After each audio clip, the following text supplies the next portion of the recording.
Willie D Live. You went to the hospital when he got shot, right?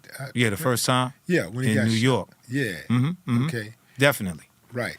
And I mean, did he really believe that Biggie had something to do with the first shooting?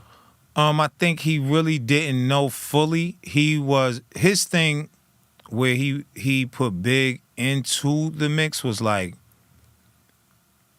Big, these homies was at your studio session that I was coming to. If you didn't set it up, who did this? And after Big can come, he's like, yo, you big baller, like, from New York. You got connects. Find out who, blah, blah, blah, blah, blah, or this, that, and other. Or even if he knew who did it, why? And why was they there? And ba-da-da-da-da-da-da-da. Back in the days, if you don't know, especially speaking from the East Coast, everything else, and a lot of hip-hop sessions I just was in, period, it'll be 10, 20 homies, girls, everything. In the studio session, that ain't got nothing to do with the recording. So that was a normal and everything else. Pac thing was like, I got hit up in a session, I'm coming to see you. Why you don't know what went on or allowed it to? You feel me? And everybody is different than anything else. Jersey, where we from, right across from New York, but a different state, is like we knew everybody who was in our studio sessions, and we basically, if you come to our hood, he was knowing like, yo, I go with Treach, I go with Boom, I'm held down like the president, like I'm from they hood, like they got me. Why you ain't have me? Yeah. Like that type of thing. Did you ask that question? Why you didn't have me? That's a very poignant question. Why you didn't have me? Because I'm thinking to myself, like, when Pac got hit in Vegas, and he had all these dudes with him, and he still got hit. And not only did he get hit, the guy got away. Why you didn't have me? Like,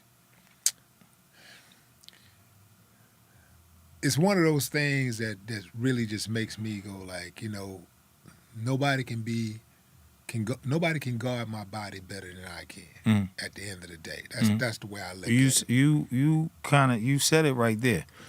If you listen to a Naughty by Nature song called "More You Till I Join You," I put a lot in that record.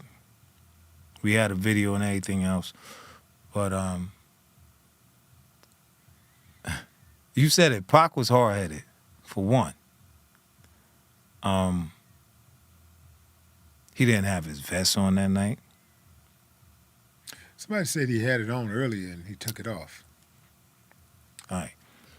Me and you both know, if you anywhere, and after he got shot the first time in New York, I might have messed up a whole lot of deals and everything else. I went every day with a vest. And heated. You know what I mean? Homies, everything, heated.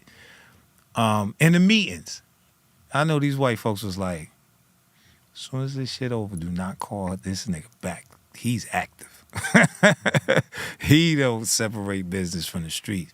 But Pac, no.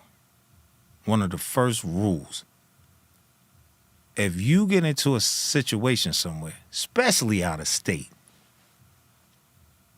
and you brawl or anything or get into something, boom, and you have your vest or your strap, that's what it's there for. And when you rolling somewhere, you know to roll correctly where you're not in an untinted window or a car or sitting in the front seat. And you the star or you the one that's rolling with anybody else, you rolling in tinted where don't nobody know you in it, and in the middle seat in the back, and the cars in the front and the back, you know what I mean? He had legal eagles, which is legal armed carriers. Where were they? You feel me? You roll like the president. even if you don't have no beef. You understand? But when you definitely just got into something and you already got shot before out of state, it's a different ball game.